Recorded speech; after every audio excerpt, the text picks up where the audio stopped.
Hey guys, welcome back to the kitchen. Today we are doing fast food pantry style. We have stew beef, we have a veggie soup mix, and we have tomato juice. All of these items have been canned by me in my kitchen.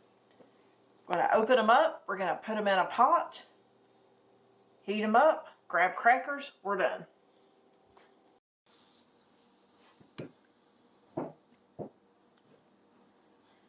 Okay,